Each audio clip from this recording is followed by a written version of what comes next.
This episode deals with sensitive subject matter related to the recent school shooting in Minneapolis, so listener discretion is advised.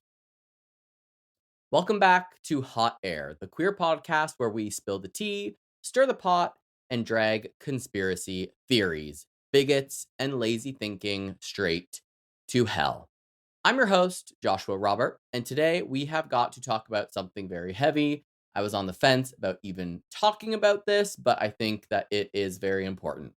A tragedy happened this week in Minneapolis, a mass shooting at a church and school that left 2 children dead and many others injured. I want to start by honoring the victims and their families because that's who really matters here in this entire situation.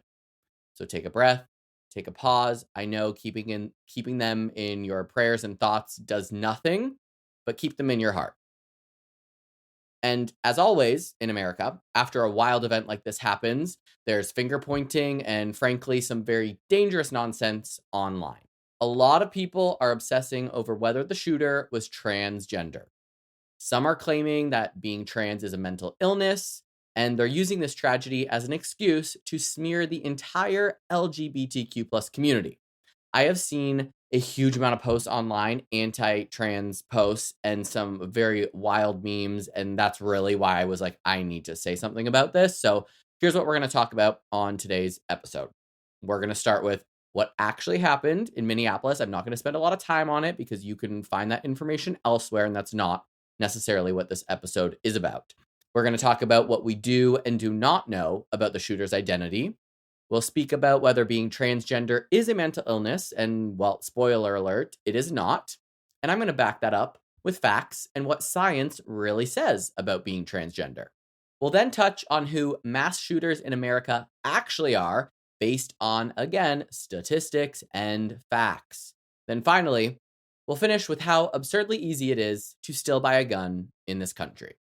So buckle up, because this episode is going to be equal parts heartbreaking, infuriating, and hopefully overall clarifying. I want this to be an episode that people can send to anyone who is saying that this transgender shooter only did this because trans people are mentally ill.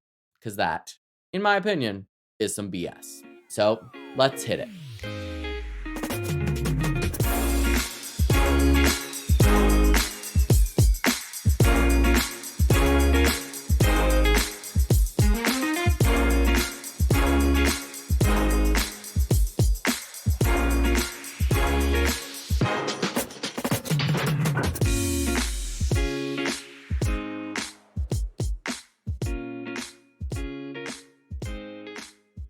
Part 1. Recap of the Minneapolis shooting. On August 27th, 2025, gunfire erupted at Annunciation Catholic Church and School in Minneapolis.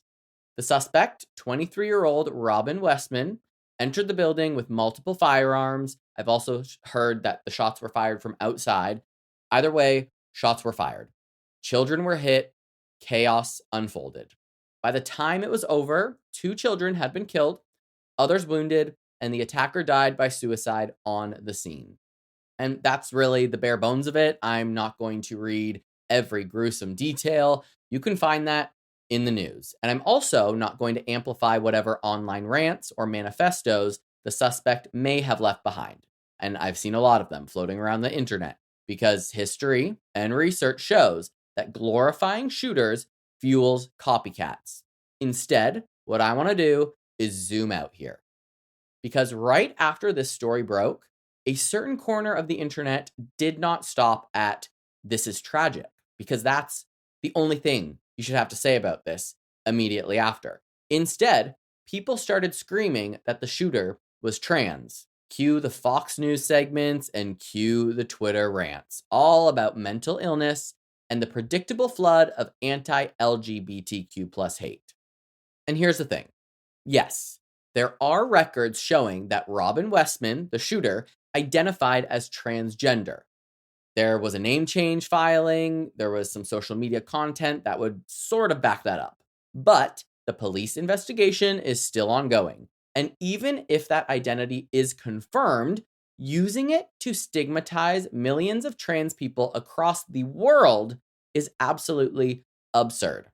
It is exactly like saying, well, one cisgender straight white guy committed a mass shooting, so we better outlaw straight white men. That makes no sense. Make it make sense, because if that was the case, we would have outlawed straight white men a long time ago. Part 2. Is being transgender a mental illness? Let's talk about that nasty little phrase that I keep seeing online. Being trans is a mental illness. Where does that even come from? Historically, medicine did classify transgender identity as a disorder. In older versions of the DSM, which is the psychiatrist's big book of diagnoses, trans identities were pathologized. But that has changed. The American Psychiatric Association made it crystal clear. Being transgender is not a mental disorder. What is in the DSM is gender dysphoria, which refers to the distress that some people feel when their body and gender identity do not align. So notice the distinction here. The distress is what's diagnosable, it's not the identity. Imagine feeling like you are in the wrong body. Imagine, I try to give it a good comparison that people that are not trans can maybe understand. And quite frankly, there's not really a comparison that would add up. But imagine being in the wrong body and the distress that that would cause you. So, same with the World Health Organization. In 2019, the WHO officially moved gender incongruence out of the chapter on mental and behavioral disorders in the International Classification of Diseases. They put it under sexual health. Why? To reduce stigma and make sure people could still access affirming care without being labeled as crazy or insane or mentally ill. Think about it like this. Being gay, being a homosexual, used to be called a mental illness too. That was in the DSM until 1973. Not that long ago. Was every gay person suddenly cured that year? No. The science, and more importantly, the politics of medicine, caught up with reality. Now, do trans people have higher rates of depression? Yes. Anxiety? Yes. Suicide attempts? Yes. But studies show over and over again that those rates are linked to stigma, discrimination, bullying, and lack of access to care. In other words, the problem is not being trans. The problem is living in a society that treats you like garbage for being trans and does not offer you the same rights and equality as a straight man or straight woman that was born male or female and stayed in their body. So when people online scream that trans equals mentally ill, they're not citing science. They're recycling old prejudices that major medical authorities have already rejected. But you can't really expect those people that are screaming that to look at science and believe it to be true, because they're the same people that think climate change doesn't exist and that probably don't fucking recycle. Part 3. Who actually commits mass shootings? Here is the statistic I want you to hold on to. The overwhelming majority of mass shooters in America are men. And not just men, usually cisgender, heterosexual men, and a lot of them are white. Databases like the Violence Project and Mother Jones's Mass Shooting Tracker have combed through decades of data. One analysis found that about 94% of shooters are male, biologically male. Another, roughly 60 to 70% of perpetrators in large databases are non-Hispanic white men. What a shock. JK, obviously I'm being sarcastic. We know this. So if we're going to play the blame game, why aren't the same commentators saying straight white male is a mental illness? Oh, that's because that's their demographic, and they'll just be pointing the finger back at themselves. The reality is, violence is gendered. Men commit more violent crime than women, period. Plain and simple. But instead of addressing toxic masculinity, entitlement, access to weapons, and cultural glorification of violence, some folks would rather scapegoat trans people. And trans people are statistically almost never the perpetrators. I'm not comparing being trans to being homeless, but homeless people are also more likely to be attacked by others than they are doing the attacking. People that actually do have mental illness, we know that being trans is not a mental illness. People that are mentally ill are more likely to be assaulted than being the ones doing the assaulting. So let's be clear. One trans shooter, if this identity is confirmed, doesn't prove a trend. It proves that anyone of any identity can commit a horrible crime. But the data shows it's usually not trans people.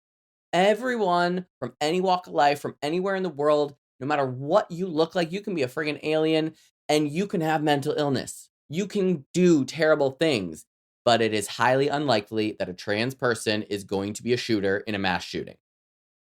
Part 4, gun laws and how easy it is to buy one.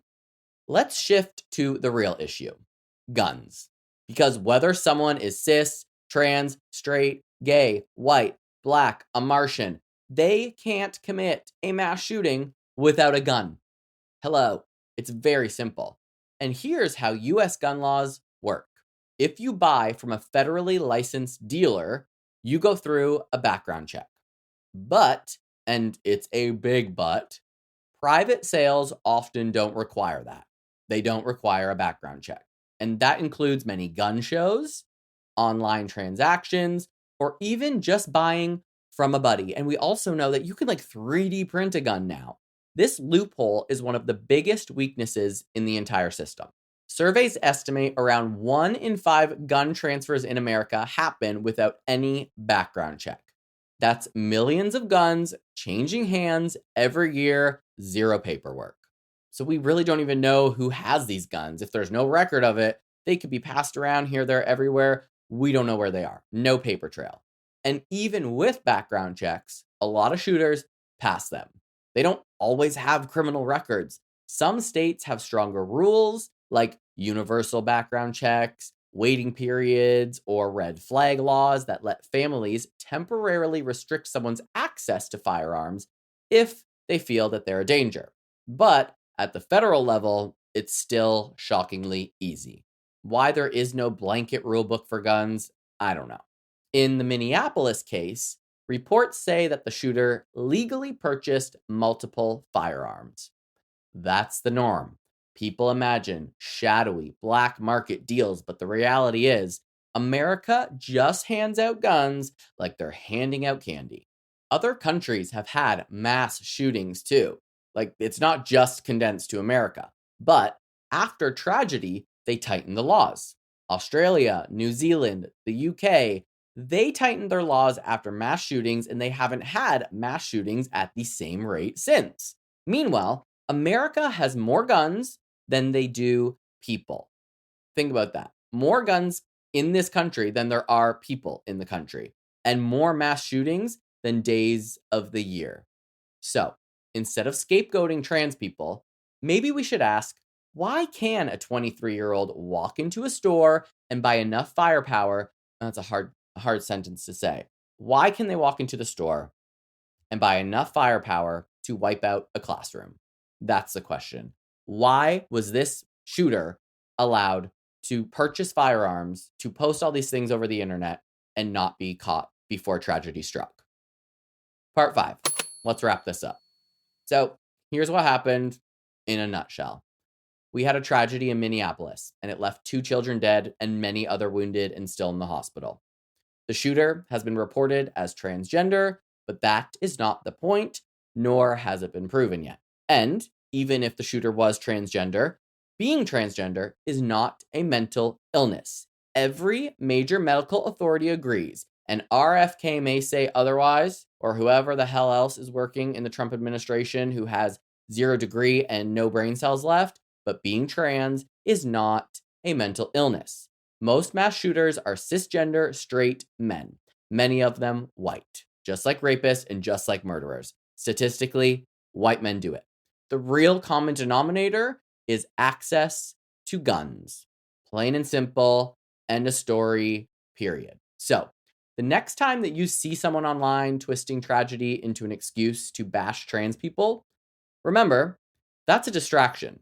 It's meant to steer the conversation away from the actual issue, our broken relationship with guns. And I'm not the kind of person who's like, take everyone's guns away. We shouldn't have any guns because that's never going to happen. I mean, ideally, that would be great because then nobody could go kill anybody else. But people will still find a way to find guns if they really want them. We just need a system to keep it all in check. And as a queer community, we know what it's like to be scapegoated. In the 80s, it was HIV. In the 2000s, it was gay marriage. Now it's drag queens and trans people. The script does not change, but neither does our resilience. So, like I say, keep pushing forward and keep speaking up. If you want to honor the victims, push for real change. Support universal background checks, red flag laws, and gun reform. Also, we need a healthcare system that offers mental health assistance, and it shouldn't be so expensive to go to a doctor, to speak to a therapist, or get medicated, right? Do not let the loudest, nastiest voices run the narrative. And that is all for today's mini-sode of Hot Air, which these aren't really mini-sodes anymore. I guess I'm just doing 2 normal episodes per week, whatever happens to come to mind. I was going to do a completely different episode today, but this felt much more timely and important. So thanks for sticking with me through this heavy yet important conversation. And if you like the show, feel free to share it, rate it, drop a comment on the gram, wherever you are. And please remember the families in Minneapolis. That's what really matters here. They deserve more than outrage. They deserve action. So until next time, stay loud, stay proud, stay bold, and stay safe. And I'll see you next Tuesday.